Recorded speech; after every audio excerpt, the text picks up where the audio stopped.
Well, hello everybody. How are you?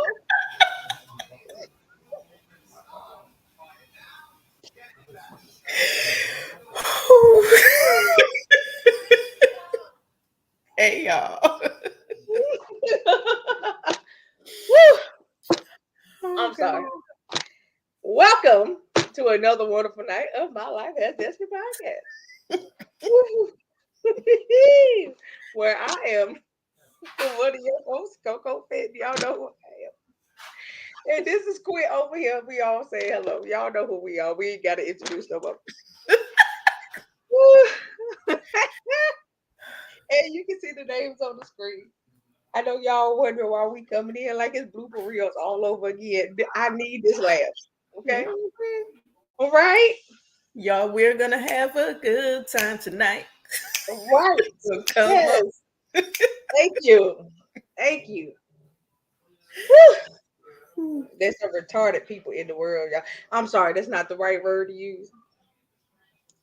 There are some Interesting. so smart you stupid people in the world. Oh You God. know. Um, yeah, I'm gonna put it like that. That's the phrase I needed to use. But so tonight we're gonna do a lot of Q&A because we haven't had a show that was really based on Q&A in a long time. So it's gonna be mostly Q&A tonight, right? But we do have a guest coming on at 8:30. We're gonna transition over into talk about a topic and be calling it the hidden messages topic, about how you can go through life, um, and people who you say you love never know that you're dealing with certain issues, behind closed doors, how you hide a lot of things with a smile, and you never know that a person may be dealing with certain things or wanting to do certain things, sometimes until it's too late. So we are going to transition to that for about 30 minutes in the show, and then after that we're going to go right back into Q&A to finish out the night. So we're going to give y'all an hour and a half of Q&A tonight, right? um Let me tell y'all, these Q&As, these wonderful people, okay, um they are on it. Okay, y'all know how our Q&A shows go, and let me tell y'all, we got some heavy hitters coming out the park already. um but we're gonna get started here in a few. But before we get started on the Q&A, Quint, you got anything you want to say to the people? Hey y'all. We're gonna have a good time tonight. Um uh I just pray everybody had a blessed day. And you're gonna have a blessed night. So with that being said, we're gonna jump right in and just yes, let's do it. Okay, so our first one of the night, um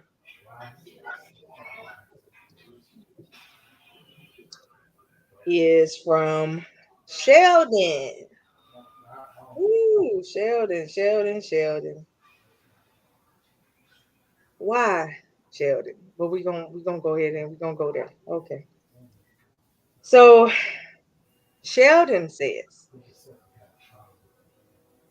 I recently changed my, what you, Sheldon, is that what you, is that how you meant to say that?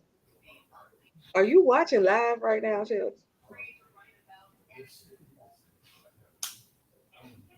Okay. All right, because I'm gonna read it like you said it. I'm gonna read the way it should be said, because if I read it like you said it, I'm gonna confuse myself. So we ain't gonna read it like that. Okay, it says, I recently changed my gender, because I figured that's what you meant to say, to non-binary. When I changed my gender, I realized that people started falling off. They act as if I have become a disease. Um, should I reach out to them or should I leave them be? What? I knew you was gonna do that. Well, Sheldon, First off, let me say this. You have to be comfortable with you. And with you being comfortable with you, everybody is not going to be happy for you. Everybody is not going to go where you're going. Everybody is not going to understand the choice that you made. So, with that being said, as long as you're comfortable with who you are, you don't worry about the naysayers. You don't worry about the people that fell off because obviously they wasn't for you from jump. Um, this topic is real sensitive for me. I tell y'all that all the time because I have a niece that transitioned. I love her dearly. I love her without any judgment. She has to live her life just like you have to live your life. And nobody but God has the right to judge that. Those that are still in the picture, that are still in your circle, that is still pushing you to get to your destiny, that's who you need to surround yourself with. Everybody else, don't worry about. You keep doing you and you be happy with you as long as you're comfortable in your own skin. As long as you love you, you keep doing you. Coco? Okay, so Sheldon, I want to understand because I don't understand what all these new terms mean. Okay, so when you say non-binary, are you saying that you don't relate to any gender? Is that what that means? Pretty much. Okay, all right. So people started falling off because you don't relate to being anything. Interesting. I say that because if you've had, if these people that fell off have been around you for most of your life, now all of a sudden you say you don't relate to being anything, but they have known you, they've seen your ways, they supposedly know your in and outs, and then all of a sudden, vamoose? Okay. I mean, it lets you know where you stood. You know, me and Quinn, we talk about it all the time, and I say it all the time on the show. You got to check your status with folks because sometimes it ain't what you think it is, right? So, with that being said, um, I definitely wouldn't go after them. If they left, they left. I wouldn't reach out. You not the one that stopped talking to everybody. They stopped talking to you and had no real reason. Just because you decided that you didn't want to identify yourself or classify yourself as being one thing, right? So if you are non-binary, as you say, but before that, you classified yourself as being heterosexual or whatever it was before that, I don't see what the problem is. Because what did you classify yourself as before that?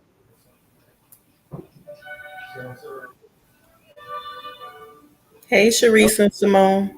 So if you classified yourself as being homosexual before going to non-binary and they fell off, really? No, I wouldn't stress about that. Okay, so they weren't your real friends.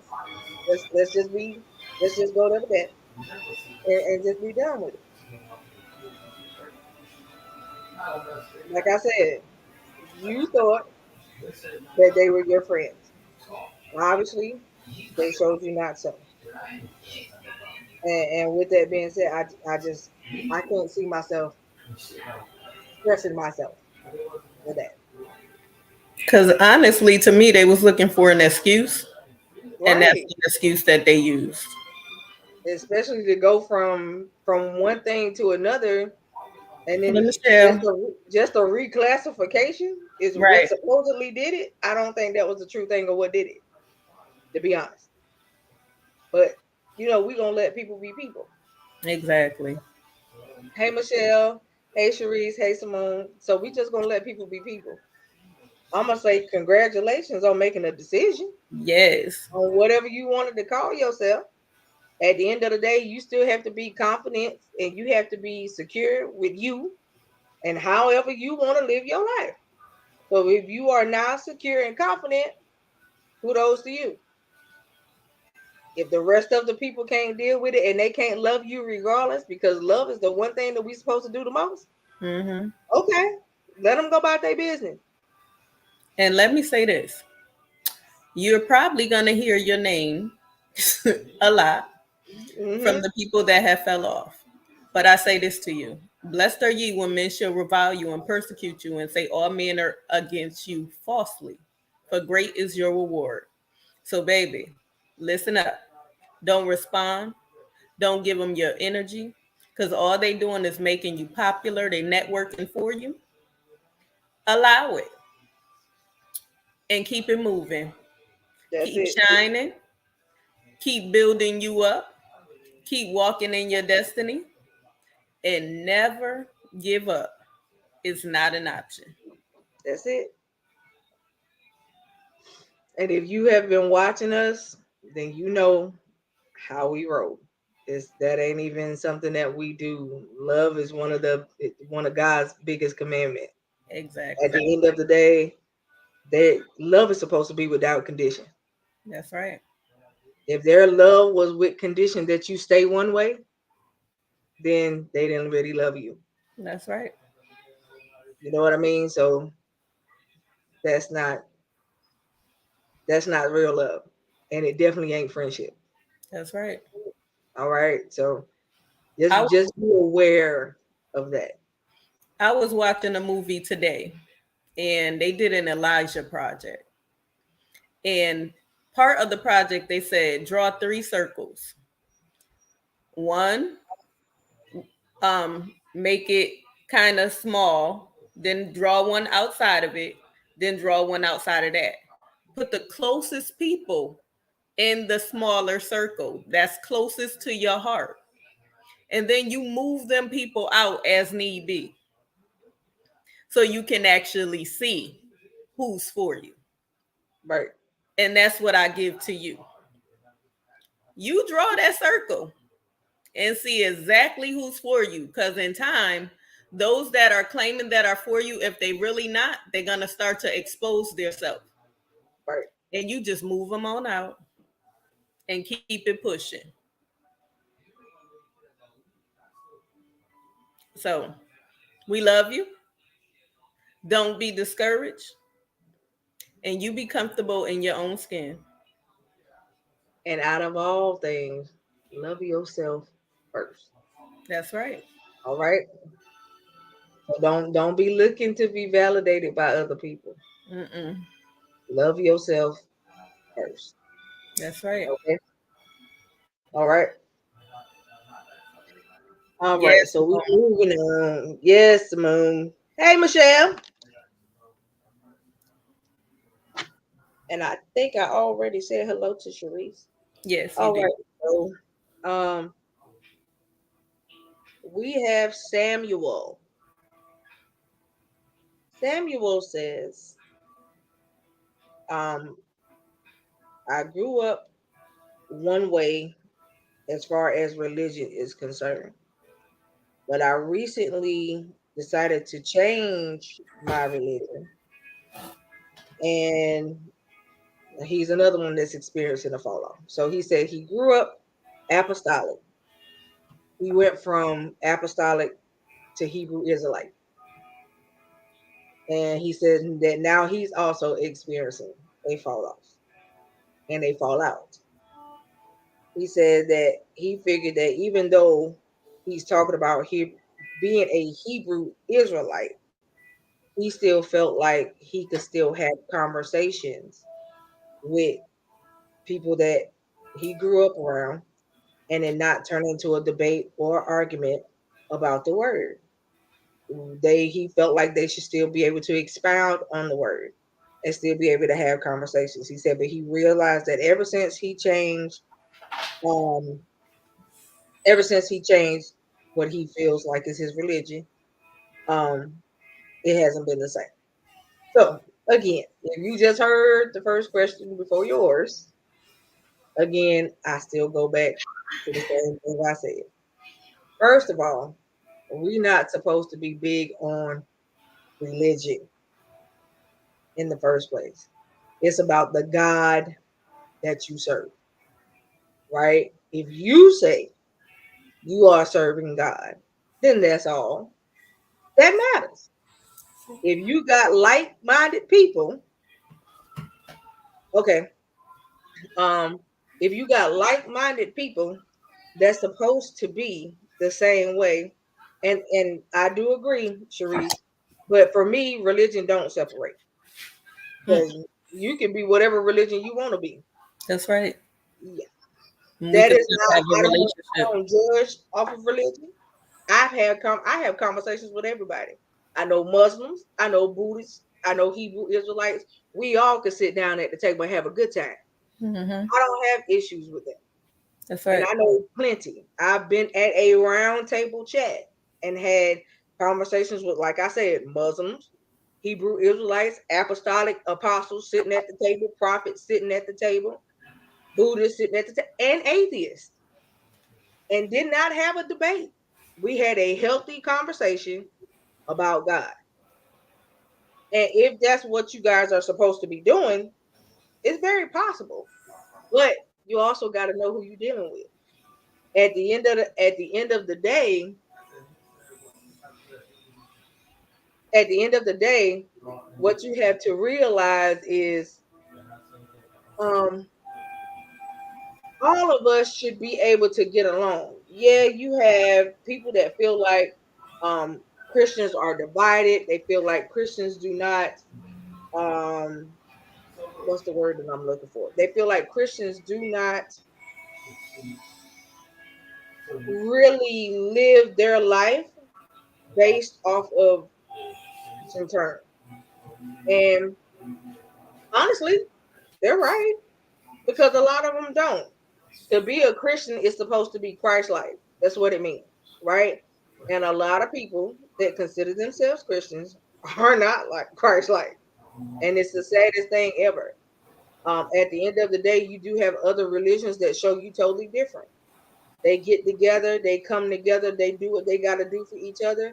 But we can't do the same things. You're too busy trying to have church competition. Our pastor better than yours, our church bigger than yours, and we do this and y'all don't do that. I don't have time for all that. We are kingdom livers and we supposed to be helping build the kingdom and edify the kingdom, or we're not. It's just that simple. At the end of the day, I may not understand everything that your religion entails because I'm not a part of that religion. But I know enough about God to sit down and have a conversation with you and not turn it into something that it don't have to be. Right? And that's how we supposed to be. It's not a debate. We don't have to debate the word. The Bible says we're supposed to rightly divide it, but it says never debate it. There's a difference. When you go back and you arguing back and forth, that's a debate. You done turn it into a fight over the word, and we ain't supposed to be doing that.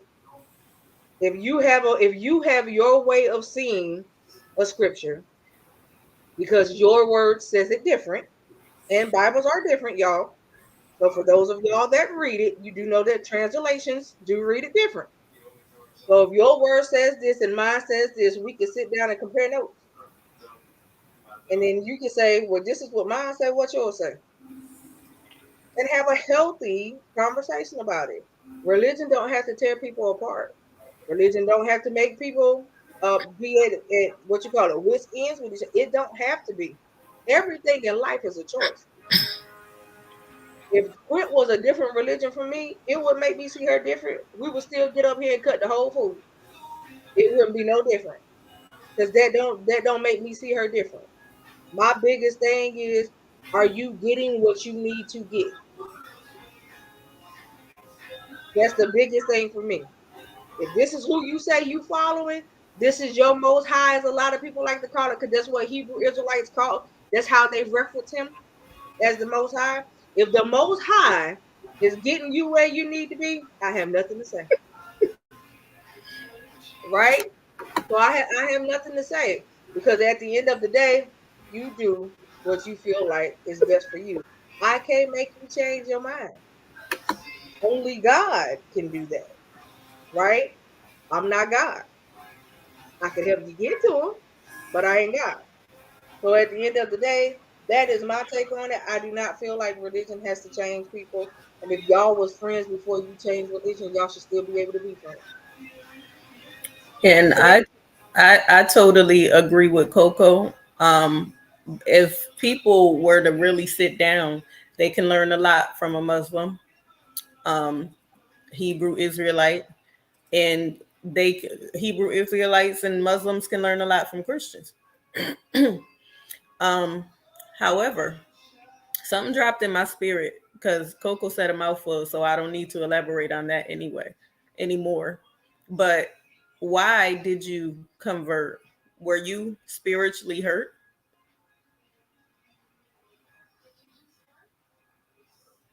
He says, define what you mean by spiritual hurt. Did you go through something in the ministry that you were in that caused you hurt and pain?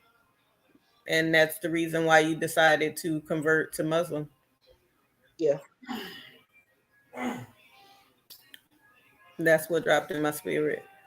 Yeah. Um, do you He said feel because like he said he felt like being under a leader, and after the leader did exactly what they did, there was no turning back from that. There was no way that you could be who you say you were and do what he did. He said that he has um, now since converting to Hebrew, being a Hebrew Israelite, he said that he has found it in himself to be able to forgive, but he just he just can't see himself doing it. He said because if that's what a Christian is supposed to be like, he don't want no parts of it. I get it. I said the same thing. I and did. and can I say this? You have to realize even with the title of a Christian, you are we are still human. We are all human. Even in Hebrew Israelite, we are human. And humans, man is not like God. So although man makes mistake, God does not. Right. And I'm not trying to convert you back. However, please make sure you're getting everything that you need in your conversion. And I commend you that you forgave, because that's the hard part. Forgiveness is for you. It's not for anybody else but you. Right. And God is a forgiving God. We make mistakes every day and God forgives us every single day. So make sure you're getting exactly what you need. And even in that, when it comes to you in your relationship with God, if you still have one, truly pray and ask God if that's where you're supposed to be. Because not every pastor is the same, not every leader is the same, and not every leader is going to make that same mistake. So there are people that are out there that can help to for you to get to your healing. There's people that can help cultivate the gifts that you have. There's people that can help to get you back to God. So it's so important for you to know that you know that you know without a shadow of a doubt that you're doing the right thing in this season.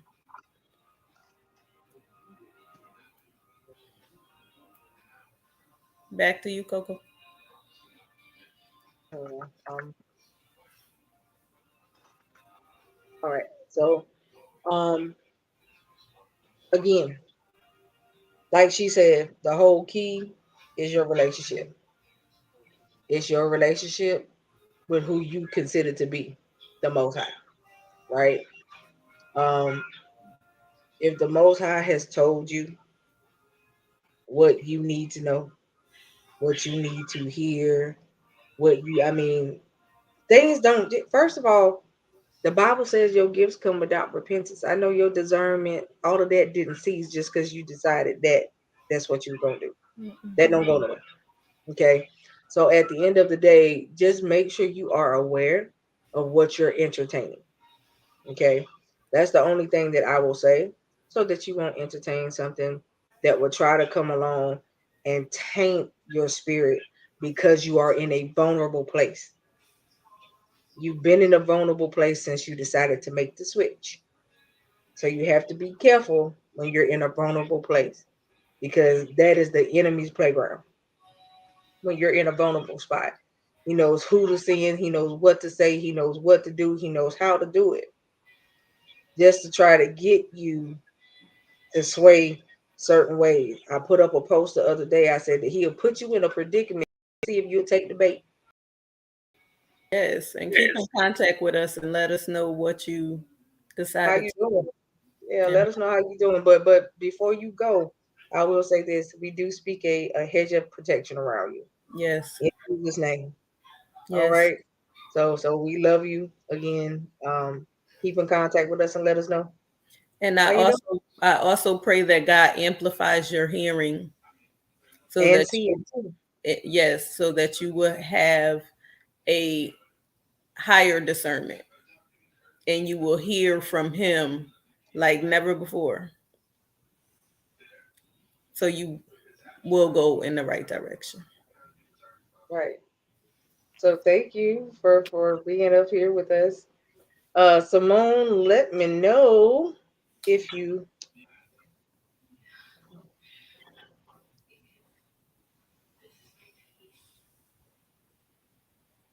okay. Um, so while we're waiting for the guest to come on, we're gonna go ahead and take one more question before she pops in, and then we're gonna, like I said, we're gonna transition for a brief moment, and then we're gonna circle back to the Q&A. All right. So the third question comes from, okay, Shaggy. I actually know Shaggy, y'all, for real, in real life, but I know that ain't you, but I like the name though. I know this one, but I'm telling y'all. So, hey, Shaggy, thank you for coming on and sending in your question. Oh, this question is for Shaggy, I don't want to ask her that. See, that's private stuff. You could have inboxed her that. You ain't gotta ask. You ain't gotta ask me to ask her that in public. Well, Quint, Shaggy has a question for you. Where you go? Why you left the whole screen? Bless him. Wait a minute. Okay, we're gonna bring you in just a second, Simone. So, Quint, Hey, Simone. you see, she trying to bypass it already. You see that? See, that's what I'm talking about, Shaggy. You know, you could have inboxed this question, but I'm gonna ask because you told me to ask, so I'm gonna ask. All right. So, Quint, Shaggy from Arkansas wants to know. I got a sister out in Arkansas, y'all. Do you see this? You see, she tried real hard. I ain't even got to the question yet. She already beat around it. Shaggy, forgive me. I'm gonna get it out. Okay. So Shaggy wants to know. Do you like cream in your coffee?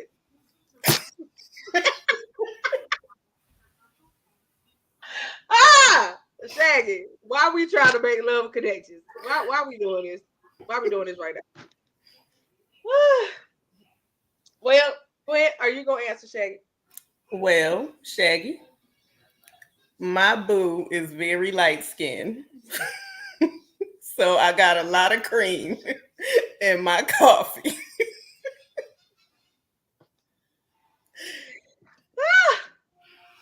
I love it. Simone just shaking her head in the bottom of the screen.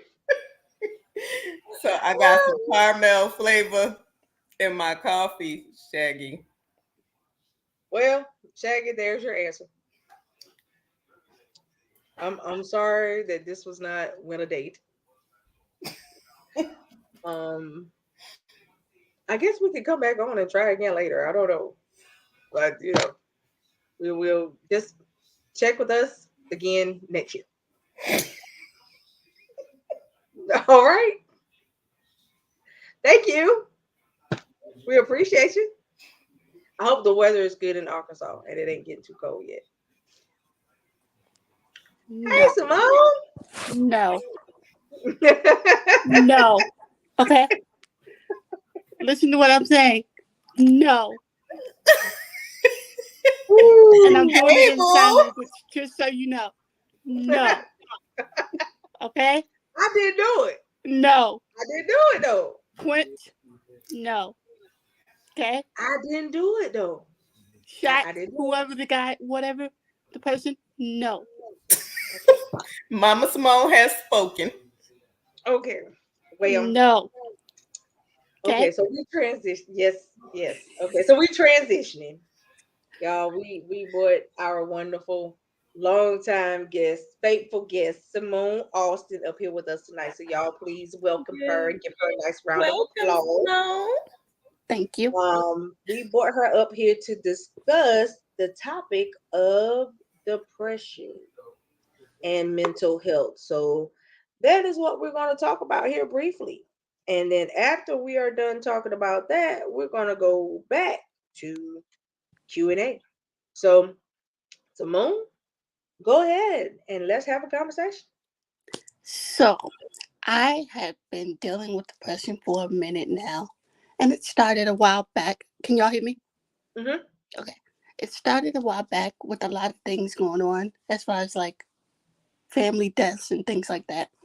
And so, as a result, at first, honestly, let me put this out here, I was in denial, really, because it was a lot at one time. I don't know if y'all ever experienced like family members just dying back to back to back. Mm-hmm. And so I think that's what I was dealing with. And so at first, I was in denial. I was not even like thinking about depression until my mom noticed some like strange behaviors. And it wasn't like nothing like extremely crazy, like, like that. But it was like strange. And so when she brought it up to me, I kind of like, depression, what do you mean? Well, she didn't say the word, but she kind of like, she was like, maybe you should talk to your therapist. And she tried to talk to a therapist and see what's going on. And so I got in touch with with a therapist, and we started talking about this, my whatever was everything that was going on. And she mentioned depression to me. I was like, huh? Okay. You know how we like we be like, what? Say what now? And so, like, 'cause that word never crossed my mind.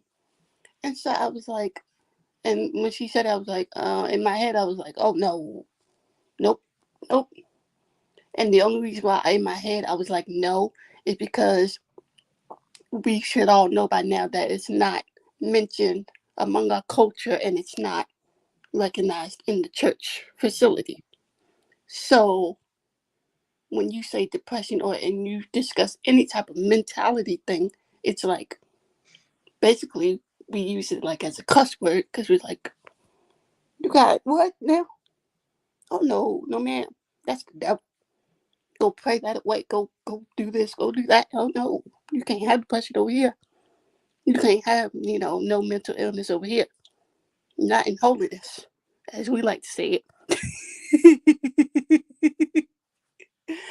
No, but for real though. And so as I started working with my therapist and trying to cope through it, I kind of got better as weeks go, as the time went by. I kind of got better as I continued to talk to my therapist, and it was helping a lot. And so just recently, I was dealing with something, me and my mom were talking about something, and I ended up getting very overwhelmed. And so I kind of felt like, and I'm gonna be honest, I really felt like suicidal. And I know that's like, what? You can't be a Christian and then think like that. What?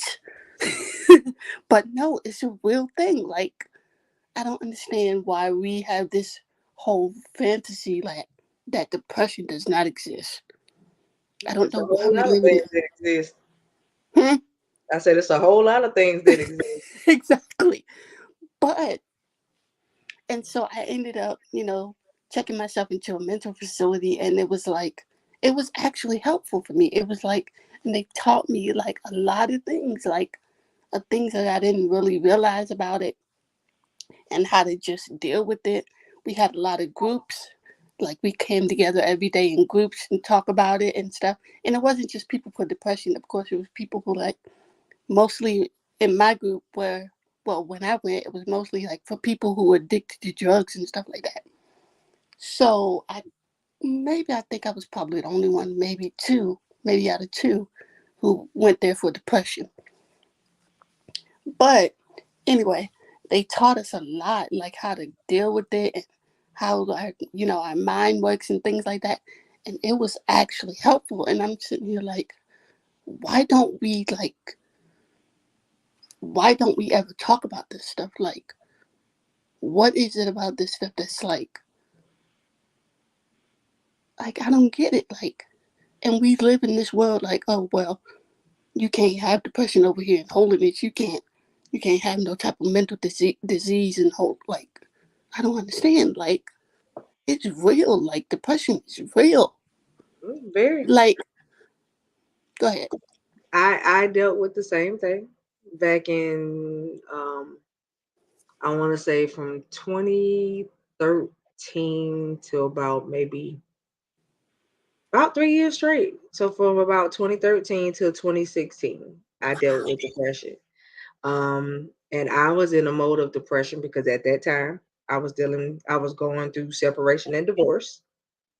Um, and I didn't know how to deal. I was I think that at one point I was more angry than depressed. And once I realized, like, after I just sat down, and therapy is good. I recommend therapists because Hello. therapists can help you. Hello. Okay. And therapy on coupled with God Hello. is a whole nother ball game. Hello. Now, mind you, I had a Christian therapist. So my therapist prayed with me every time I walked in. Hmm. She prayed with me before I walked out. Wow. Yeah. And she sent me prayers on a daily. Wow. Yeah. And this was my therapist. My therapist became my friend. You see what I'm saying? Hmm. And mental health is real. Yeah. Now, for me, like I said, after having conversations with her, I went from being depressed to just pissed off. So it switched. It switched for me, and No. I'm kind of glad that that happened because me getting angry took me out of depression mode. Hmm. Okay. And um, so some people will be like, "What you mean?" Well, this is how it happened. I was depressed because I kept wondering what I did wrong. I kept wondering what I could change, if I could still fix it. And then I realized that everything and every relationship is not reconcilable. Mhm. You catch what I'm saying? Yeah. Some things you pray about it, you forgive each other, and you move on. Because everything ain't meant to be put back together, especially if you know it should have never came together in the first place. Wow. You catch what I'm saying? That part. So in that, once I dealt with that part, I then became angry at what took us apart. Mm. And when I got angry, that shifted me from a mode of depression to now I just don't like you. I also don't like you, but then I also don't like me Wow. because I allowed myself to deal with certain things and do certain things to you that I didn't have to do. I can honestly admit that I never allowed the hurt that he caused me Mm-hmm. at that time. I never allowed him to live it down. Wow. Because every time he would go and do something and it triggered me, I brought up everything that he had done before that. Mm-hmm. You catch what I'm saying? Mm-hmm. And this is me being very transparent. So in the midst of me doing that, now what am I doing? He hurt me, I'm hurting him back. Right. So we tit for tat now. And that's not how that's supposed to go. Even though he may have hurt me, I didn't have to give him that response.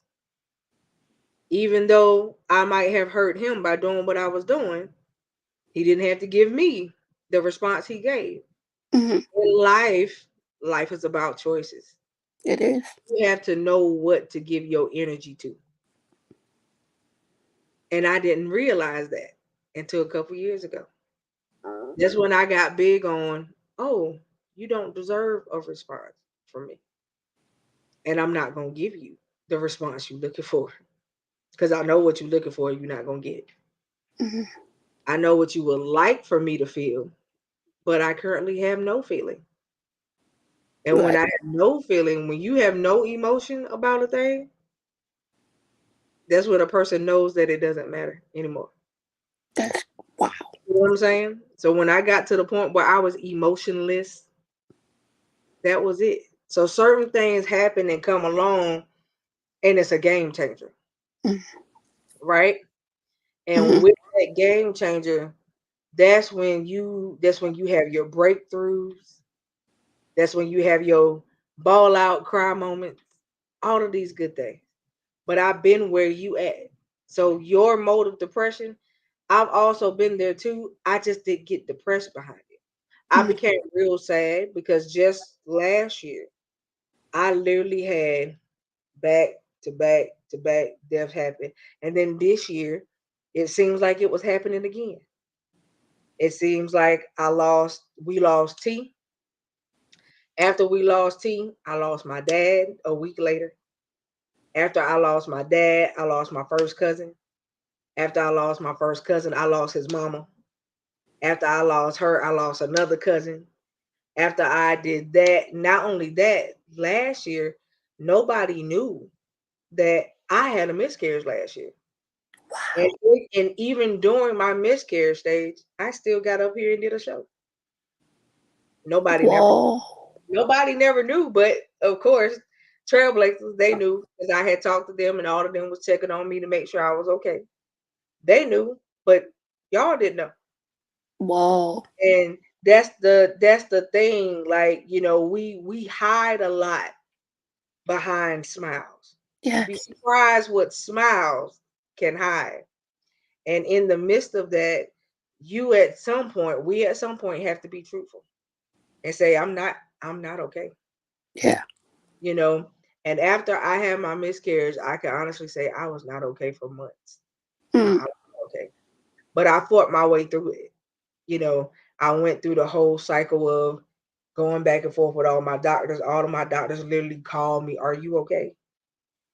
We just want to make sure you're okay." My therapist called me. She says, "Are you okay? If you're not okay, we're gonna have a talk. And if after we have a talk, if you need something, I'll prescribe you something." That was the first time she ever offered to prescribe me anything. Mm. Other than that, the whole time I've been seeing her, she's never put me on medication because I didn't need it. Mm-hmm. My medicine was prayer and talking. You understand? Mm-hmm. So for me, my question to you is, you said that you went and checked yourself into a mental facility. What what was the driving point to make you say that you needed to do that? Um, Me and my mom were kind of going back and forth about a situation, and I felt like it was just a lot of pressure. And so I felt like at the moment I couldn't like do it anymore, and I couldn't like take it. So I was just like, okay, I'm gonna go get help and see where that takes me. And it was It was pretty good. It was kind of scary. I'm gonna be definitely gonna be honest. It was kind of scary because first of all, the police showed up at my house, and I was like, "Wait, what?" When I called to get help, I called my therapist, and they they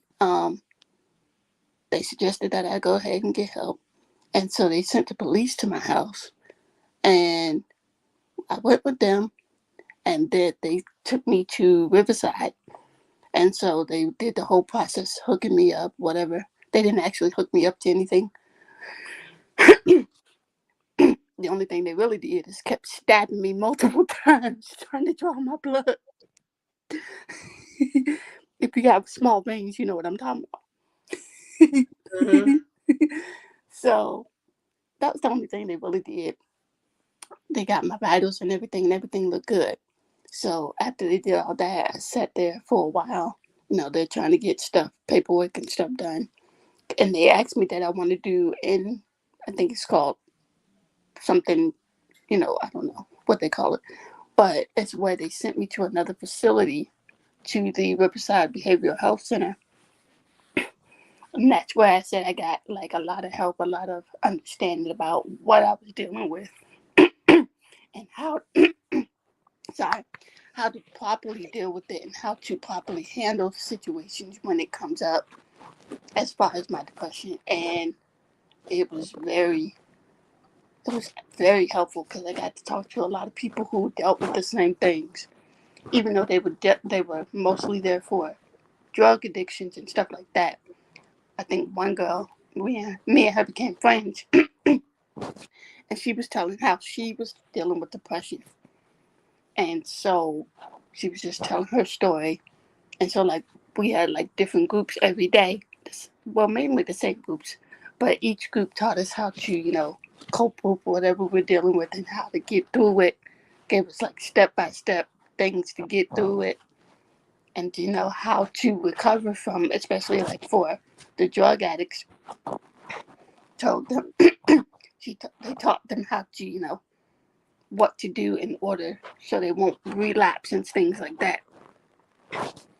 But it was very helpful, and I'm sitting here thinking like, why is it such an issue for us as African American people or just people in general to, like, why is it such an issue for us to discuss things like that?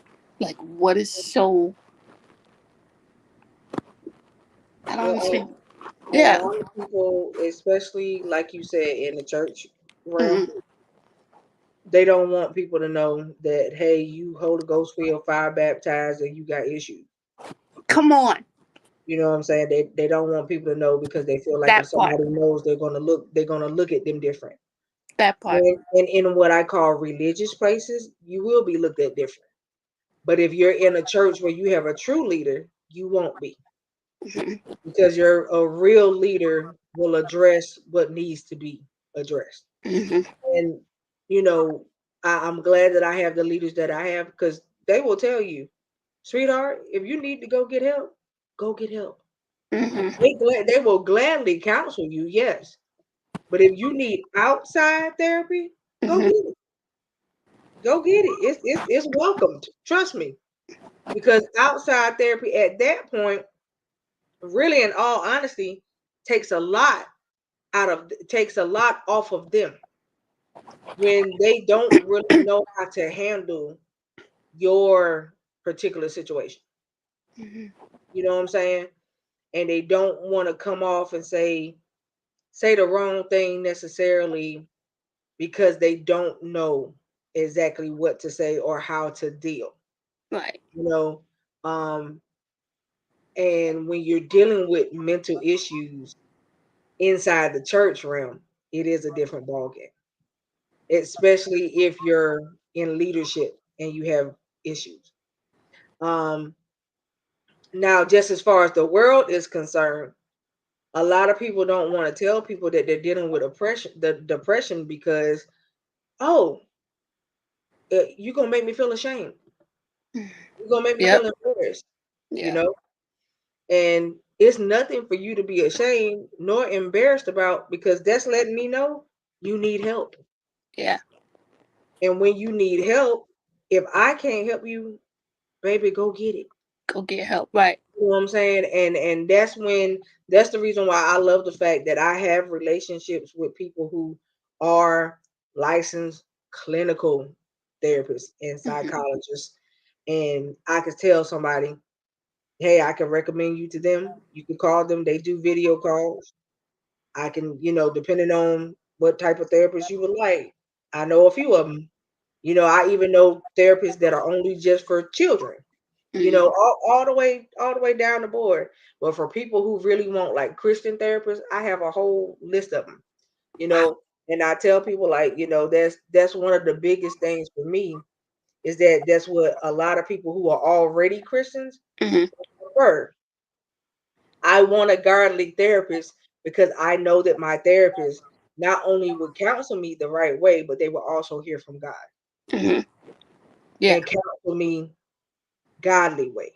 Right. On top of, the clinical version. And that's one of the biggest things that you also want to say. That's the biggest takeaway that you want to take away. You can ask, like when you're going to a therapist, you can literally ask where you're going. Hey, well, do y'all have Christian therapists in your group? Because if you don't, that's what I would prefer. And you can tell them that that's your preference, and they have to find you one. Yeah. So but that's depending on if that's something that you would like. But I mean, I commend you for taking that step. I mean, a lot of people won't. The first thing they always tell you, is that you have to acknowledge the fact Thank you. that there is a problem. And then after you acknowledge the fact, you work on the solution. Yeah. And that's the biggest part is you have to work on the solution and you have to want the solution. Yep. Right? Especially when it comes down to dealing with depression. Yep. And I want to say about the part where you said that, you had thought you had a suicidal tendency at one point. I know I can look at you and say, baby, nothing in life is that hard. But I'm not in your life. You know what I'm saying? And at the end of the day, you know, for me, there's nothing too hard for God. We all know that, right? Right. And by the grace of God, you didn't act on what you thought. Right. You know what I'm saying? Even if it kept replaying in your head, God did not allow it to be so. Right. You know what I'm saying? And even if it took you checking yourself in, baby, I would rather you check yourself in 15 times out of the year before you take your life. Come on. You catch what I'm saying? Say that And again I for don't people in care. the back. And I don't care how people will look at you, whether they be like, "Oh, she crazy." No, baby, you smart.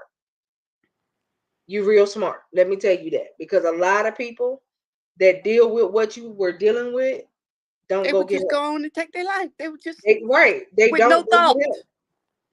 Right. They do not go get help. And I'm glad that you went and And got that's help. what I was trying to explain to my family, because I have my aunt side of the family, and they were just like, "Oh, well, you're not crazy. You don't need to be in there." And da da da da. Da. I'm like, I know I'm not crazy. I just know I need help. Right. It don't mean that you're crazy. Sometimes in life, um, we just need to get away. Yeah. And you got away. You know what I'm saying? It just happened to be there, but you got away for a minute. And in your getting away, when you came back, you pray that you come back all the way okay, but sometimes you don't. Sometimes you still come back dealing a little bit, but you come back better than what you were when you went in. Thank you. You know what I Thank mean? That's, you. that's the biggest thing. You come back better than what you were when you went in. Yeah. And Yeah. that is what matters. Is Yeah. that you came back better than what you were. And I have to say, honestly, I did. Like, I did feel better. Like, I understood more about what I was dealing with, and I understood, how to deal with it and the better ways that I can deal with it, Good. So now, including prayer. good. So now, where you are now, do you still feel like you consider yourself to be dealing with depression?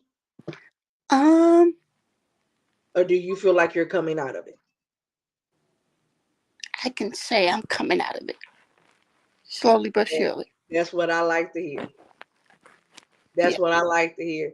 And that's how you know when you're in a place of progression. Yeah. Yeah. You may not be all the way out yet, and it's okay. Right. But when you can say, I am coming out, you're in a place of progression. Yeah.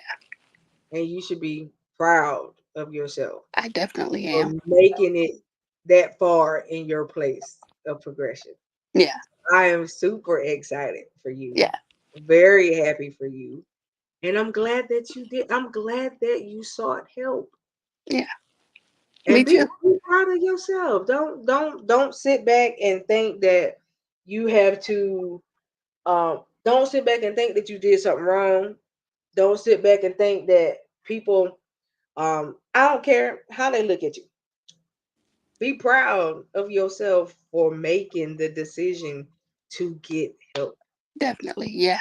Now you in a position, even though you may not feel like you in a position, baby, you in a position where you can tell somebody else, I went and got help. Maybe you need to do the same thing. Yeah. Yeah. I You agree. know what I'm saying? And that's a good place to be. And I Because like when when I somebody like else, when you said that because yesterday I was watching a video with David and Tamla Mann. I think right. they were on some type of talk show. Yeah. Cameron Hall or somebody, and it was on TikTok, and he was talking about how he dealt with it and Yep. how he went to get help, and I was like, "Thank you." Right. Because you got to get help. When you tell people, and he said, the thing that I took away from him, and I was him. Mhm. I'm always the one that everybody came to. So I'm trying to make sure you good, Mhm. but I neglected me. Myself, right, I neglected me in all of this trying to make sure y'all good. right, That's what I'm saying. And all of that trying to make sure y'all good, I was suffering. right, And in the suffering, that suffering could have took me up out of here. But right. but it did not Mhm. get that far. Right, And thank God for help. right. It Yeah, took it took the acknowledgement to say, you know what? I need help. I'm not okay. Right, I need help because if I don't get help, I'm gonna hurt myself or somebody.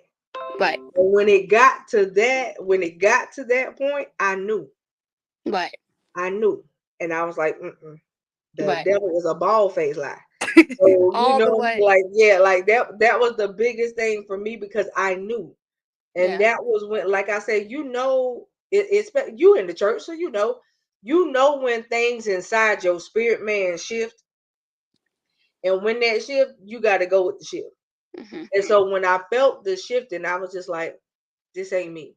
Mhm. I didn't want to be in church. Mhm. I refused to show my emotion, to show any emotion. And everybody that knows me knows I'm a worshiper. Mhm. Honey, I wouldn't sing anymore. Wow.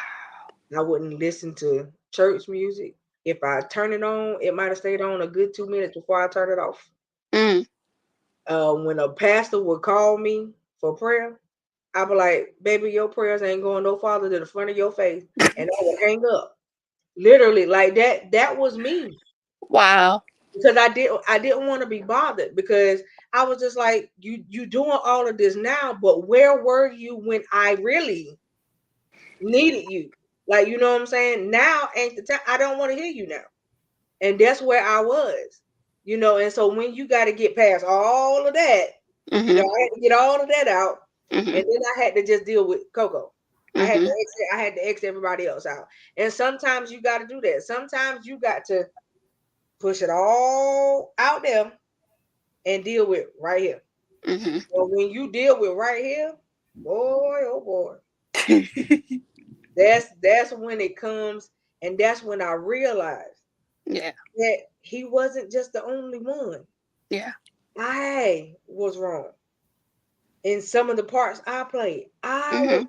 so it was both of us. It wasn't just him, But and it was because of how I did what I did, what he did that he did. that led up to us being where we were. But not only that, the biggest thing that led up to us being where we were is that it should have never came together.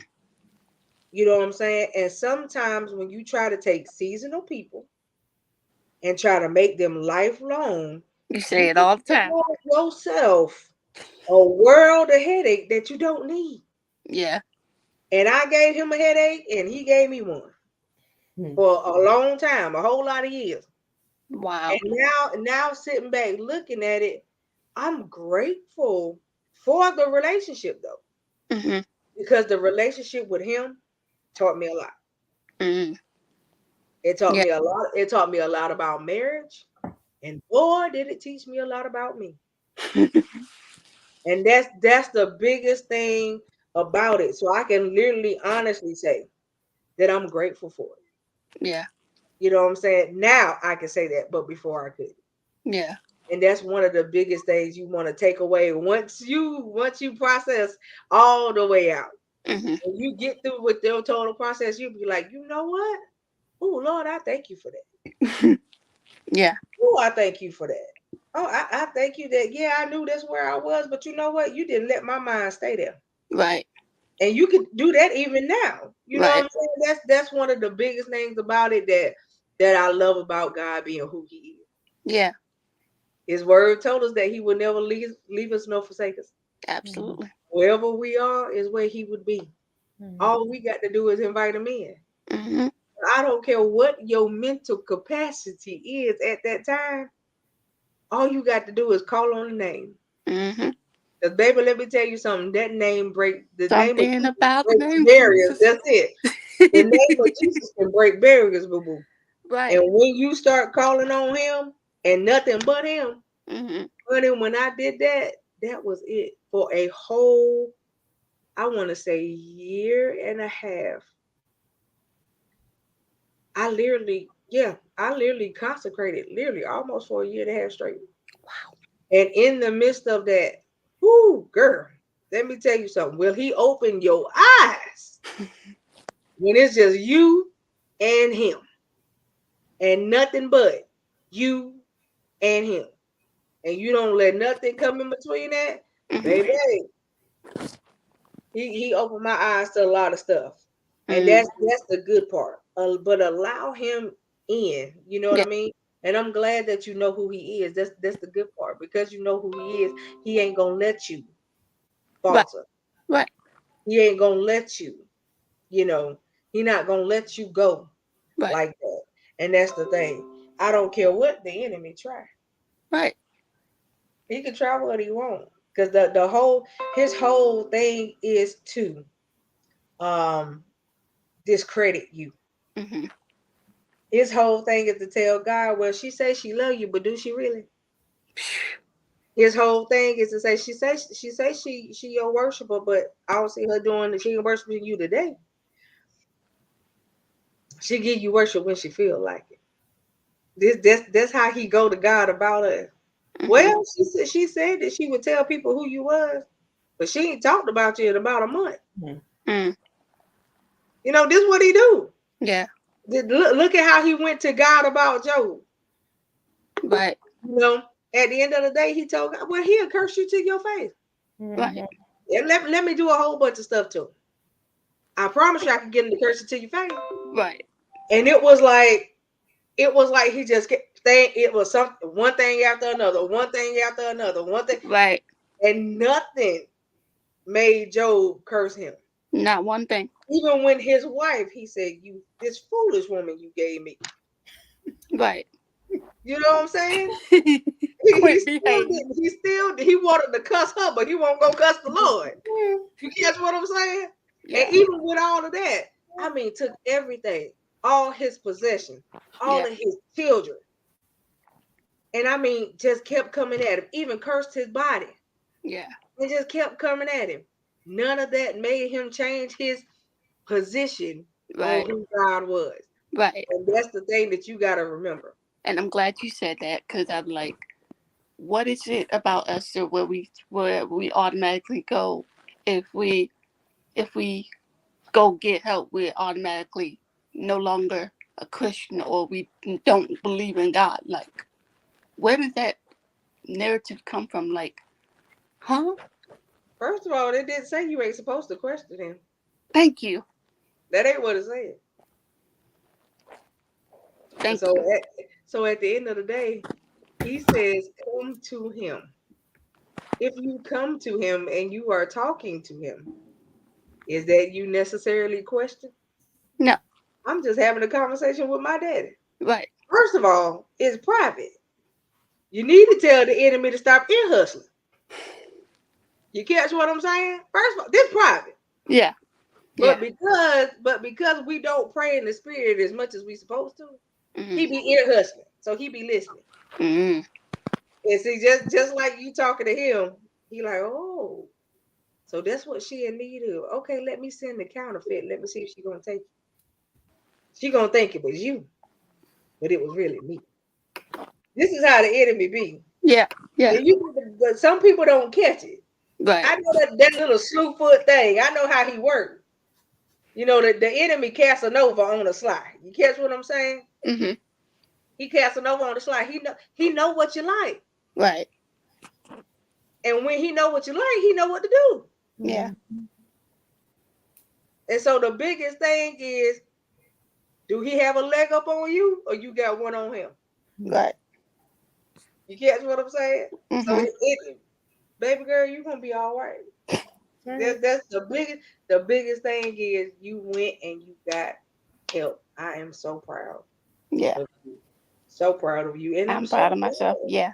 I'm so glad that you stay in touch. That is awesome. And I promise you, honey, I will make sure that I stay in contact with you.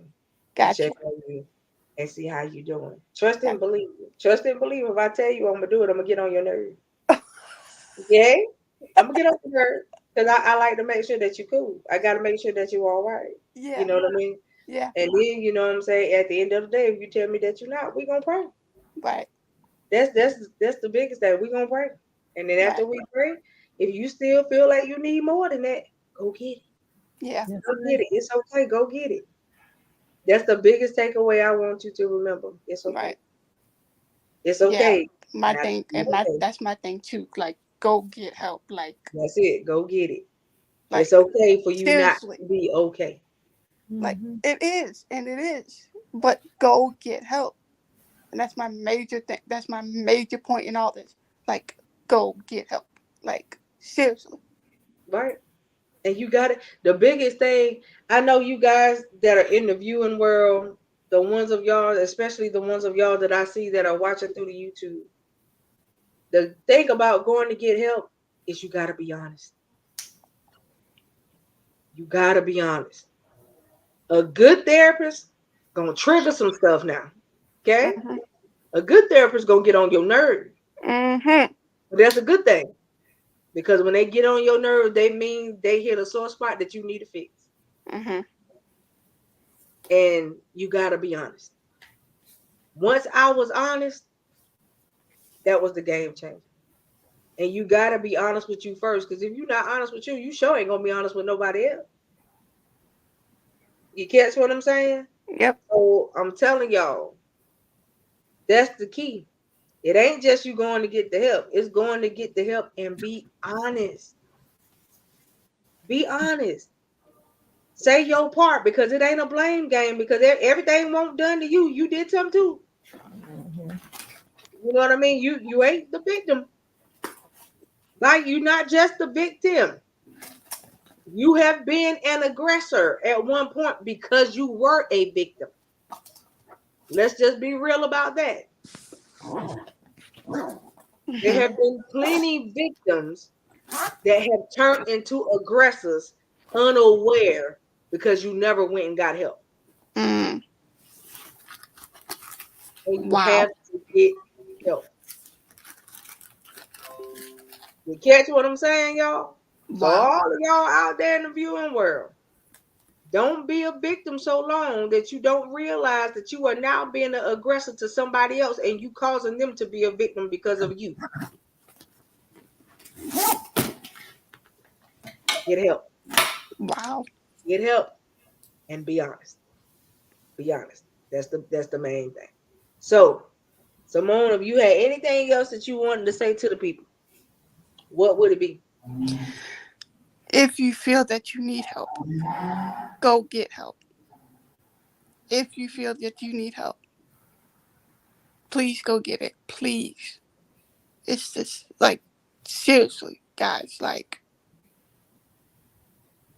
and listen, it is okay to have Jesus and a therapy. Okay? Jesus and a therapist. Okay? Jesus plus therapy equals good. It's a nice Okay? combination. Right. It's a nice Mission combination. accomplished. It is okay. Don't let the church make you feel like, oh, you can't go get help or you don't need help. Right. Because I'm telling you, if you stay in that mentality, you're going to kill yourself at some point. I'm telling you what I know. Don't let anybody make you think just because you're a Christian, you don't need help. Or if you do go get help, you're no longer classified as a Christian. Come on. Notice the air quotes. Just That's because it. I want to get help, that does not mean I don't believe in God. That does not mean I'm disregarding God. That is the farthest from the truth. And depression and a lot of this stuff you can't just pray away. It's not gonna go away that easy. I know the scripture says all this stuff goes by fasting and praying. Yes, of course. And I'm never gonna denounce prayer. If you knew my story, you would know how prayer works for me. So I will never say not pray. Ever. But what I'm telling you is prayer is not gonna melt your depression away. At all. It's not gonna melt it away. Certain things you have to literally, like, actually do something about it. Prayer without faith, faith without works is dead. So yes, pray. Sure Yes, is. pray. But go get help. You can do all the praying you want to. But if you're still getting up off your knees feeling miserable, what happened? What did you do? If you pray until your face turned blue and you still feel messed up, what did that do? Number one, that tells you didn't believe. That's number one. But it tells you that you still need more help. And it's not saying you don't believe in God. No, that's not what that means. Go get help. Please. Well, y'all heard it from her. Go get help. And y'all know y'all know that we talk about mental health anyway. A lot. We talk about self-care, all of that good stuff, self-awareness a lot on this particular show. The biggest thing is self-care. Getting Yeah. proper help and taking care of yourself. Hence the word self-care. Mm-hmm. You have to care enough about yourself to go get help.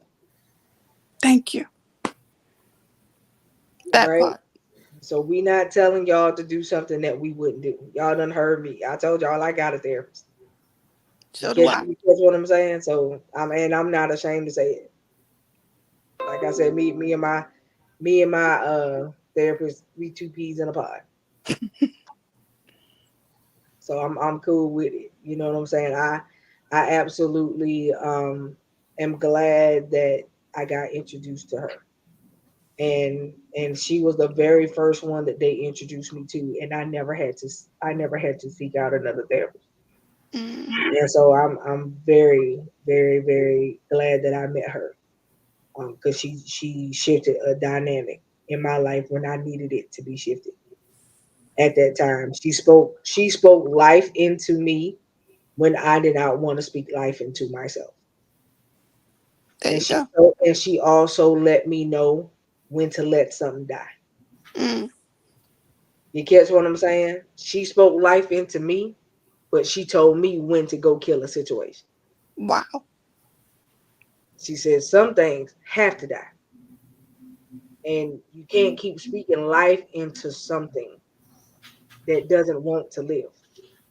Wow. So you have to That be part. careful. Right. That's what I'm saying. Like she spoke some powerful stuff into me. And that's the reason why I'm saying I'm glad because the Lord knew who to send me to. Mm-hmm. He knew me.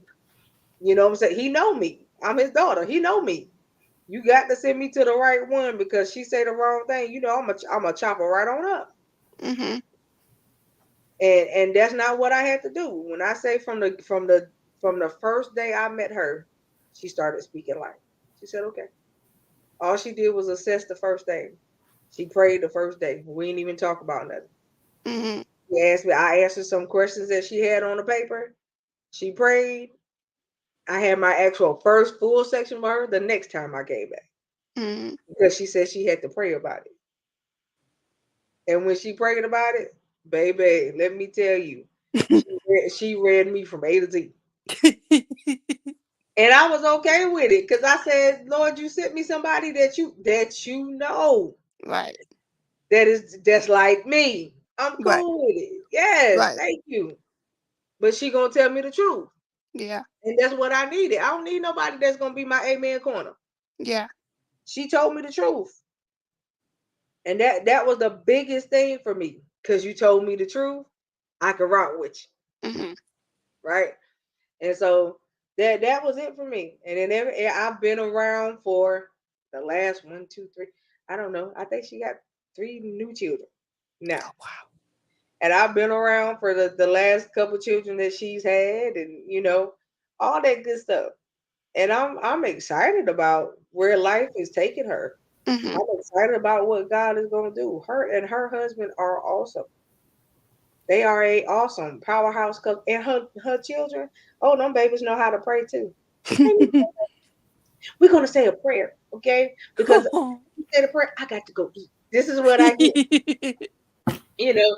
And it be the cutest little thing, and you can hear them pray. I mean, be going in like they grew. And I be like, boy, you better go ahead and say that. Right. Okay, you blessed everybody food. It ain't gonna be no impurities in your food tonight. Right. And that be, that, and they be laughing with me. He was like, yes, we blessed.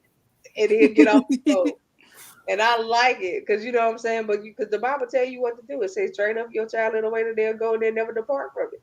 Amen. Okay, her baby's gonna be off the chain when they get older. Let me tell you. So, but it's awesome, and that's what you get an opportunity to see. I have been uh fortunate Yeah. to be introduced to some awesome people, you know, in that time in my life when I was just like, nope. And when I didn't want to be bothered, when I was refusing to be bothered, Mm-hmm. I had older people in my life that would not leave me be. Mm-hmm. And that's why I thank God for the elders, boy. That I love, and I've gravitated to older people all my life. Mm-hmm.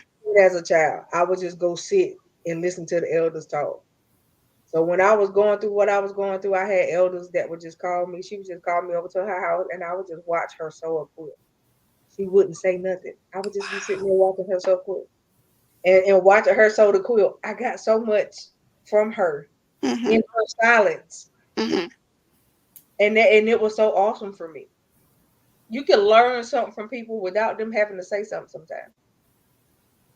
And I mean, I learned so much from her in her silence. And then the day that she finally spoke to me, Mm-hmm. when she cooked for me one day, Mm-hmm. said so much that I was so through, I couldn't even walk out her house. Wow. Like I was so done. I mean, the Lord had just come in the room and I was through. I was like, you know what? This the reason why this why you had her silent. You Right. know, Right. but it's just the fact that you never know. And her and her husband they were celebrating like 60 something years of marriage. And her husband, he spoke so highly of Mm-hmm. her. He just adored her. And the Lord just allowed me to just sit there and watch them. And I I'm mean, glad you say that, because Saturday we all went to my aunt and uncle's 50th anniversary. And it that's was so, just, I don't that's know so, if y'all saw the pictures that I I posted. did. I commented. It was just 50 awesome years. to see, like, the fact that they committed to each other for that long 50 years. and they stuck it out through the good and the bad. Right. And it was so amazing. I mean, the place was beautiful.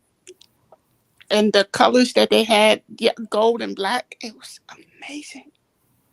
It'd be Like, awesome to see like that particular couple that I told you about. I think she told me they met when they were 16. mm-hmm, And yeah, they've been together since they were 16 years old. my aunt and Both, uncle. both of them are now in like their 80s and 90s, but they've been together since they were 16 years old. And Yeah, like I said, I know why the Lord did it though. Because at that time it was something that I needed. mm, And when I got a chance to watch them, I knew what I wanted for my life. mm, It wasn't like I I wanted what they had. right, I was just like, the next one you seeing, right, that's what it's gonna be like. right. And I promise you, my husband now, that's exactly what he's like. I promise you that man takes care of me. When Yeah. it comes down to me, he be like, nope, my wife this, my wife that. If he having a conversation with somebody else, Mm-hmm. and that's the thing about it. I can honestly say that he gave me what I needed when he gave me him. Wow. And that's what you have to do. Like, you learn from the first time. Mm-hmm. So that when you go to the second one, if you decide to get remarried, Mm-hmm. that you don't do it again. Mm-hmm. Right. Yeah. And I learned a lot from the first one. And like I said, I learned so much that it told me what to do. Yeah. Now I don't we've never had an argument. And in that we have very healthy community. We talk about everything. Even if he think I might get ill about it, he still don't hesitate to talk to me. And that's the thing that makes it the difference. Don't hide it from me. Mm-hmm. Don't hide it from each other. Because when you hide stuff, that's how lies happen. That's how deception starts. And that's how the enemy starts playing with your mind. Mm-hmm. Even in any type of relationship, friendships, don't hide stuff. If that's your friend, that's your homie, talk to your homie. What you hiding it for? Say what you need to say. Mean what you say. Because at the end of the day, your communication between you and your friend, that's your friend. And that's what you have to do. Me and him, Yeah. that's my ultimate friend, right? Besides Mm-hmm. God himself. Mm-hmm. That's my friend. I know I can depend on that one. You catch what I'm saying? Yeah. And that's what you have to know. At the end of the day, I always tell people, am I trying to be all one of them to say, oh no, you should. I'm literally telling you, when it comes down to a spouse, wait on God. Do you hear me? I agree. Wait on God. God. Do not keep trying it on your own, because obviously you have tried and failed 1,500 times, and we don't need to try no more. Okay, that we don't need to do that. Okay, stop saying that you're waiting on Boaz. He died a long time ago, Oh. way before you even thought about. Oh. Okay, Oh. Okay. way before you were thought about. So we ain't waiting on Boaz.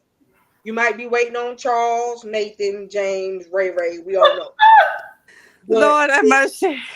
but it ain't Boaz. You catch what I'm saying? Quint, come get your sister. You can chime in now. Just saying. You see me quiet, You can right? You chime see me in now. quiet sitting over here. I'm gonna let her have her way on tonight.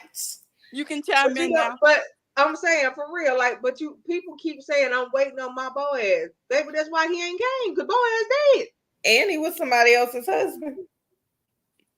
You waiting on somebody that you know you ain't gonna get. They going to unbury him. You okay? We can't. Oh my God. We are not raising Lazarus. Okay, that's not what we're doing. We're not What raising did I get Lazarus. myself into? Oh Lord. Okay, but you have to know what happens when you come up here. You have been watching long enough. You have been watching. Okay. And I was being good, Simone. I was being good. We are not raising Lazarus, okay? And fellas, you're not gonna find the rules. You're not gonna find that. You ain't gonna find Naomi. Okay, you're not gonna find them. It might be Michelle, it might be Alexis that look like a Buick. We don't know. But you're not gonna find that. I'm just saying. Because y'all go, oh my God. Y'all go based off these standards, and your standards is what's keeping you from having what you want. Let's be real. Y'all put people on high pedestals, and you expect the man when you get with him to already have it all together. Yeah. But baby, are you all together when he find you? Absolutely not. So why are you expecting that from him? Why y'all can't grow together? That's it. Like for real, let's be real. You expecting the man to be all together, but you ain't. You are not a total package deal when he find you. You become one later on, as y'all mature and grow. But are you a total package deal right now? Nope. No. Can y'all go out and achieve what you need to achieve together right now? No. Want to know why? You got A1 credit. His credit score is a 1. Jesus Christ. Jesus. Y'all can't achieve nothing together with that. Because he has to work on that and fix it. You catch what I'm saying? Mm-hmm. It's just like this word where everybody say, "Oh, I know what I bring to the table." What do you bring to the table besides the table? Here we go with the table conversation. Yeah. Oh, you bought the table. That's what you bought. The table. Literally. But you didn't put none on it. Nothing. You didn't put a what we call it, a tablecloth. A napkin. It ain't no place settings. Nothing. You bought the table, and that was it. You expected you ain't even no chance. So where we gonna sit at? You expected the person that you got with to cover the table, and that's where you were wrong. So that's again, when you go back and you look at all the different analogies that people like to throw out there now, in that analogy, the whole part is, what about you? You're talking about the other one, but what about you? What are you really bringing? You bringing me all your baggage. Wow. And now I got to deal with you and all your baggage. Plus mine. Who was that? Was it Betty Wright? I think it might have been Betty Wright. Who sung the song "Clean Up Woman"? I think it was Betty Wright. I think it was Betty Wright. I think it was. Okay. And then you got her with the "Clean Up Woman" song. And then you got Erykah Badu with the Bag Lady. Right? Sometimes we be listening to the song and we don't even realize how true these people be speaking. They be prophesying and you don't even be paying no attention. You catch what I'm saying? If you look at the words to Bag Lady, I want you to take the time to really go look at the lyrics of that song. Got you.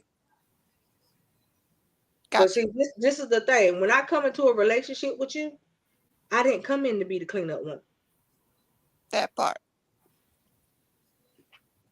That ain't what I came for. That ain't. That's not what I come for. That part. So if you want the cleanup woman, there's a caution sign and a stop sign. I need you to take left because it ain't here. Right. So that's the thing, that you have to know your value from the beginning. Mm-hmm. And when you don't know your value from the beginning and you go in something and you let people constantly devalue you, but they calling it their version of love, baby, love ain't supposed to hurt. Right. Love ain't supposed to make you feel this big. Mm-hmm. Love ain't supposed to kill your self-esteem. Mm. That ain't love. Love ain't, instead of saying, "Oh, you beautiful today," you wake up to a note on the refrigerator, "Go fix yourself." Sheesh. That's love. Wow. Mm. Love is, it's y'all anniversary. And instead of getting something nice, you call her and cancel your anniversary because you say you don't want to be seen out in public with her. Wow. Wow.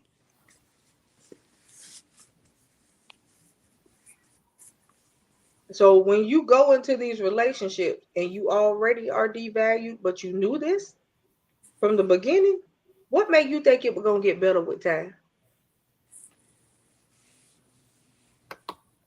So it just really goes back into, I don't even know how we got on that at all.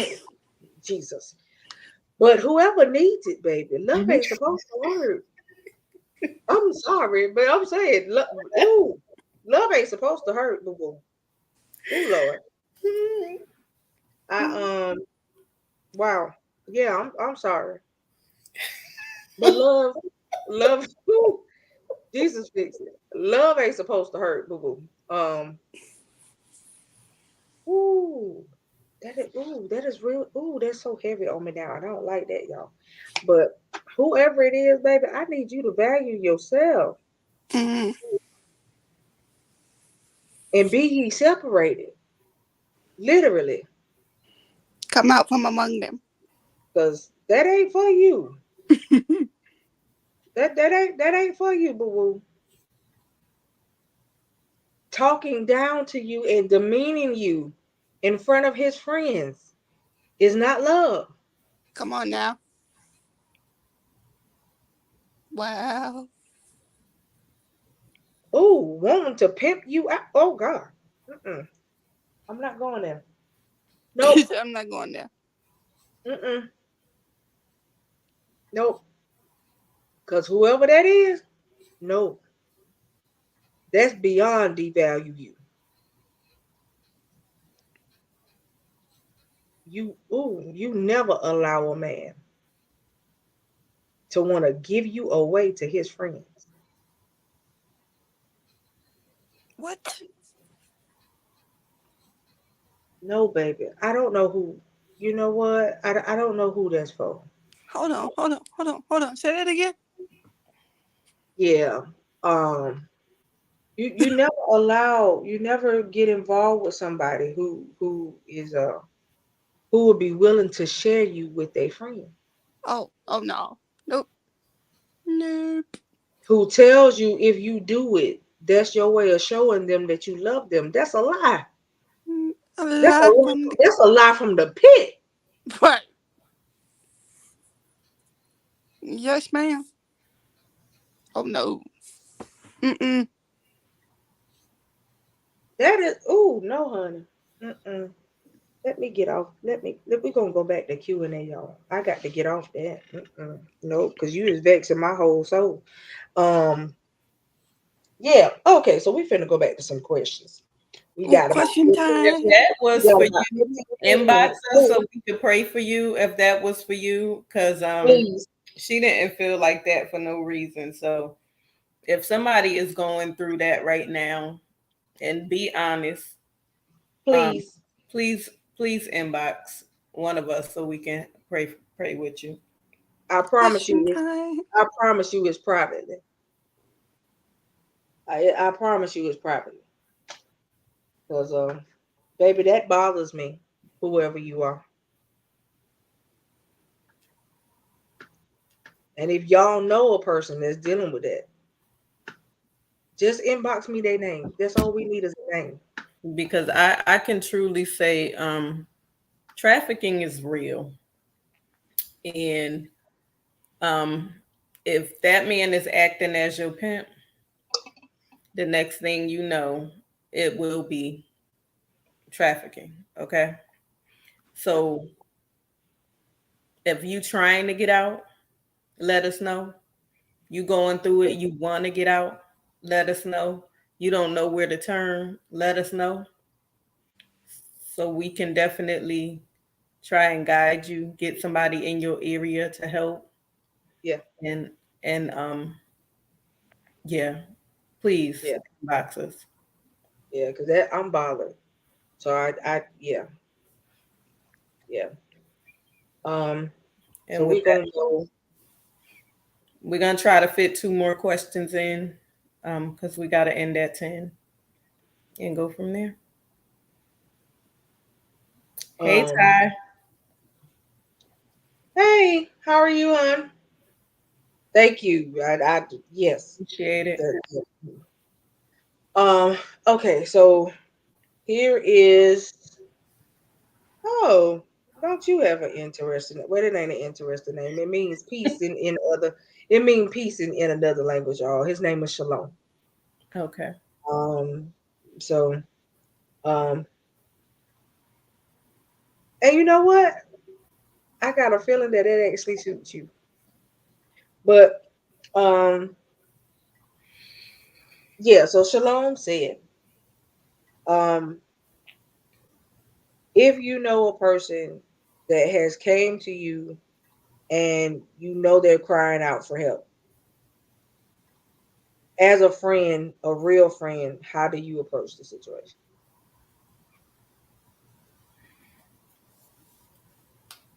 If you know they're crying out for help and they've come to you, ask them if you can confidentially help them.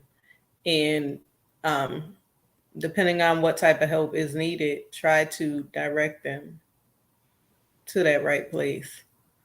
Um, whether it be a safe house, whether it be to call a crisis line, whether it be a domestic violence hotline, there is plenty of places that you can call to get help.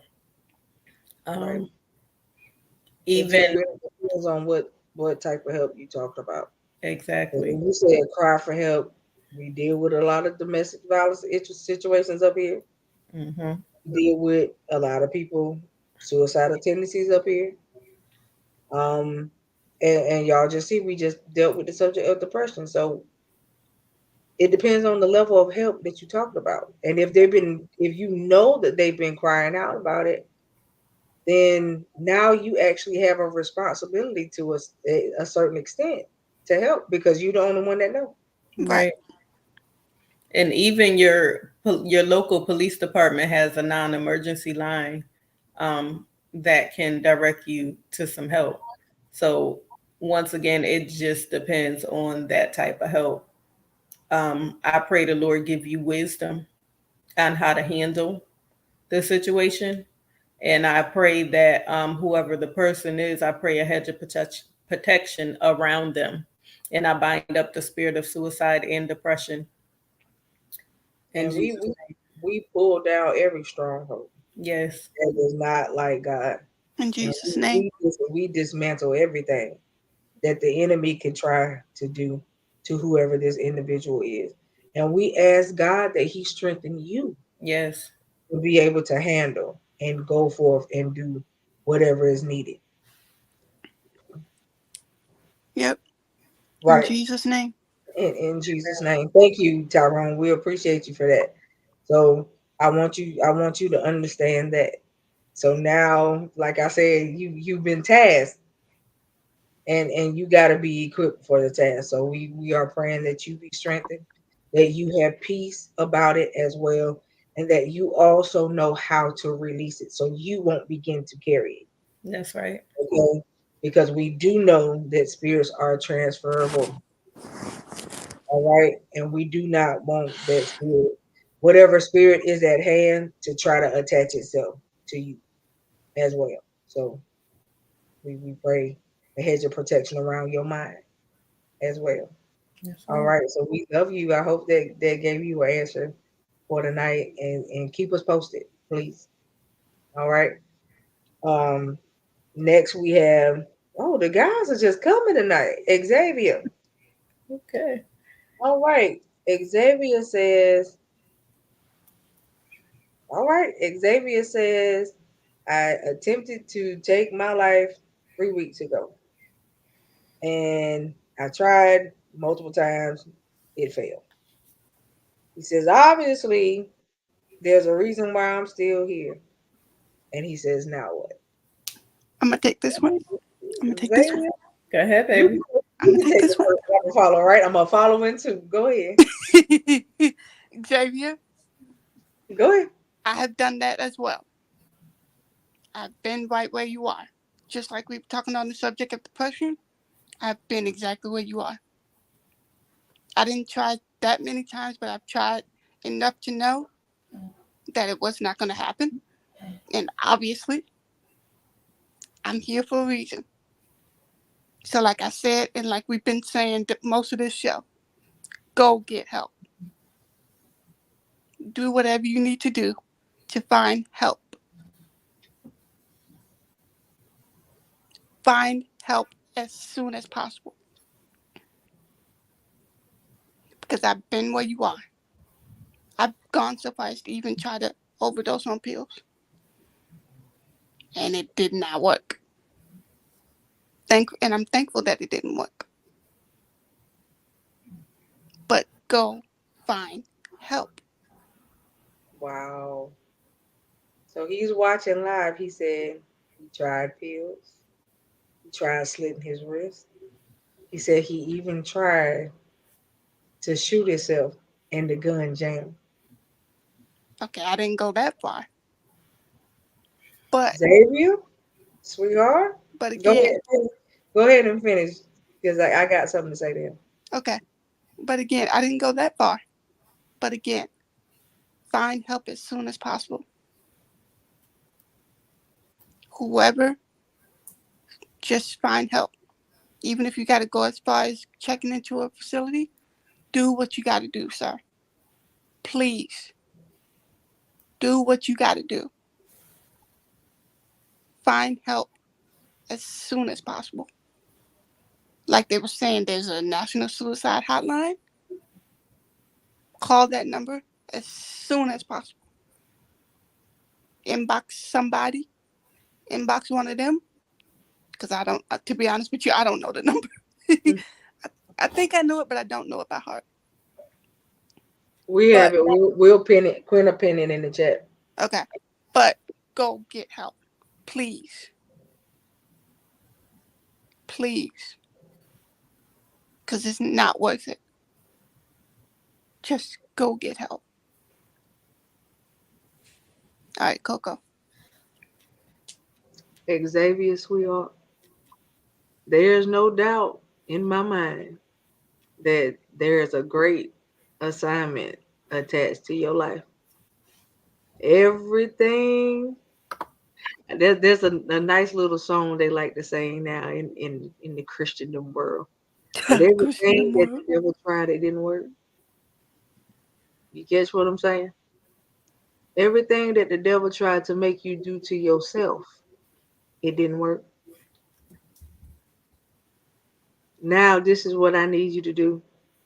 I need you to do the opposite. I need you to begin to speak life into yourself. Mm-hmm.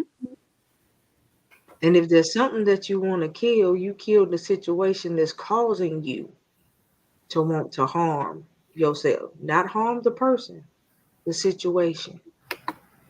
At the end of the day, understand this. If you do not have people around you that are speaking life into you, I need you to find new people. Yeah. Because tonight, what we're going to do before we let you leave this screen is we're going to speak life into you. Okay? That's it. We're going to speak life into you. So, man of God, I need you to understand that you are fearfully and wonderfully made, sir. That you are the king's kid and you are the heritage of his lineage. I need you to understand that you do have purpose and that you will fulfill it because you shall live and not die. You understand? Not in this season. And that individual that wanted to try to help you accomplish what you were trying to do, we bind that individual Yep. now in the spirit that was working at hand in them now. Because I can't believe somebody that you thought was a friend handed you the gun.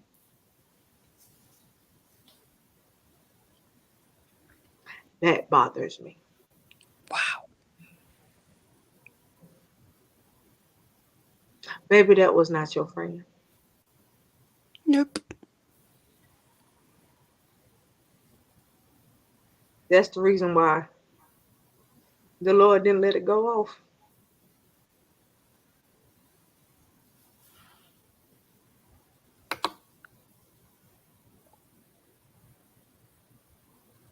Yes, Tyrone. Yes.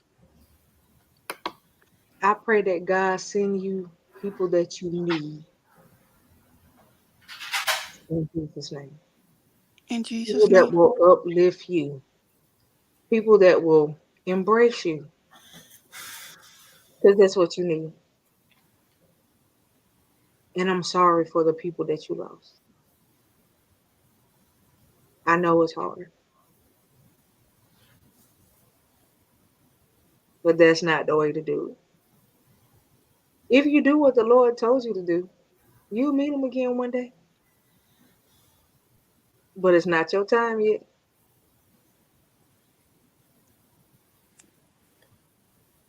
Don't try to make it your time before it is time.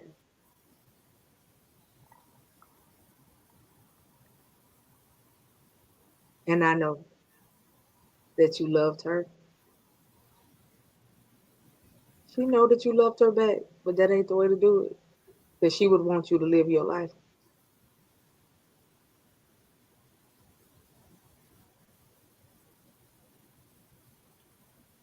Xavier, the reason why you cannot accomplish what the enemy is trying to get you to do is because your life has a purpose and there's a major call on your life that has to be fulfilled by you. Therefore, I bind up every tactic of the enemy in the name of Jesus. I pray a hedge of protection around you. I pray that God changes your mindset. I pray that you see yourself as God sees you. You are an heir of God. You are God's masterpiece. You are fearfully and wonderfully made. You are a king's kid.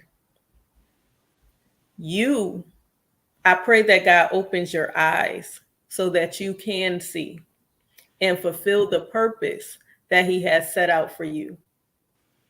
You are supposed to minister to the young, and you have to do it. I pray that God removes the pain that you're feeling, that your healing takes place now in the name of Jesus, that he do it expeditiously so that you can walk in the destiny that he called you to. And once again, I pray that God put the right people in your path that is going to help you to fulfill the dreams that you have. And I pray that God speaks directly to you on how to accomplish the things that you're supposed to accomplish. And he makes provision. You will have an overflow. Stay in touch. Where are you? What state are you in? Okay, you're in North Carolina. Where? Charlotte. Inbox me. If you don't have Facebook, continue to talk to me through YouTube. I'm gonna send you to somewhere. I'm gonna send you to somebody that I know in Charlotte. All right. Xavier, Go ahead. I agree with the prayers that they set forth, and I pray the same. Please go get help and do what you need to do. It's not worth it. But I do pray a hedge of protection over you. I pray that God will show you the way out, and you will take the way of escape. Not through any of those things, but the right way. And I do pray that He covers your mind and covers your heart. Yeah. It's not His will that you go out that way. And I'm sure whoever you lost, they wouldn't want you to go out that way either. Do you That's have a not church what home? he said. He stopped going when his wife died. Okay. Have you And been in that's contact? not what you know, that that's not what your wife would have wanted. Exactly. Do you keep in contact with your pastor? No. You need to get back in contact. Definitely. Like I said, let me know. If you want me to send you to somebody I know, send me a message and I'll send you their information and I will let them know that you will be contacting them. All right? So the door is open, right? But you can stop because he's not going to let it happen. Mm-mm. I'll tell you that now. Wow. And I'm so sorry about your wife. Me too. Same. I can just imagine.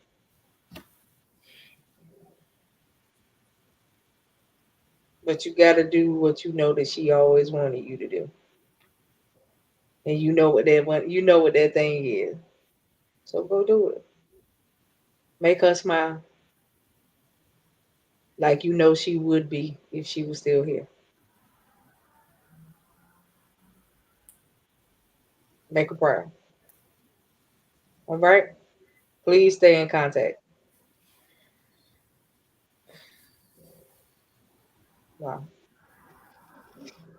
With that being said, we're going to get ready to close out. Ty, we thank you for watching, for praying with us. Yep. Really appreciate it. Simone, we Yeah. thank you for coming on. No problem. And sharing. Like I said, I appreciate that because it takes a lot. That's courage. It Mm. takes a lot to get up here and talk about that. So Absolutely. Yeah. we appreciate you, baby. Thank you for allowing me on. So And we, y'all, Guys, like I said, just move. Go get help. Do what you got to do. Find somebody you trust. Find a therapy you trust. Whatever it takes. But please, I don't know how many times I'm going to say this tonight. I don't care if I get on your nerves. Go get the help that you need. And don't let anybody make you feel ashamed about it. Because like we said already, God plus therapy is a good thing. Mhm. So we will be back Thursday night. Wednesday night, Fred will be here and it is poetry night. virtual soul open mic poetry night. Yay. If you want to be a part, please reach out to trailblazersradio@gmail.com. All right. So I think you still have one more day to sign up. It's going to be via Zoom. So as many people who want to be there can be there. It's a lot of space on the screen, but we're going to give everybody their time to do what they got to do. I expect it to be really good. Y'all, if anybody know anything about spoken word, y'all know it'd be really good sometimes. So um, I expect it to be really good. I like to hear what poets write because sometimes it be really prolific and you can get some real good insights from what they say because they speak some real stuff. So we'll be up there with Fred on Zoom at 7 p.m. All right. So if you want to be a part and you would like to be in the listening audience, even if you don't have a poem, if you want to be a part, inbox me so I can send you the Zoom link. All right. Other than that, I We'll don't do think some more Q&A on Thursday. I don't think we got anything special coming up anymore for the rest of the month, but we have special things in November. So we'll talk about those next week. Thursday night. All right. Yeah, and we'll talk about that and let y'all know what's going on in November. All right. So we are excited. We are excited about what God is going to do. We thank him for what he has done tonight. And please, everybody that reached out, stay in touch because we want to know y'all okay. All right. So y'all know the motto. Love y'all to life. Nothing you can do about it. Live every day on purpose and make it count. We'll see y'all Thursday. Have a good night. Good night. Wow.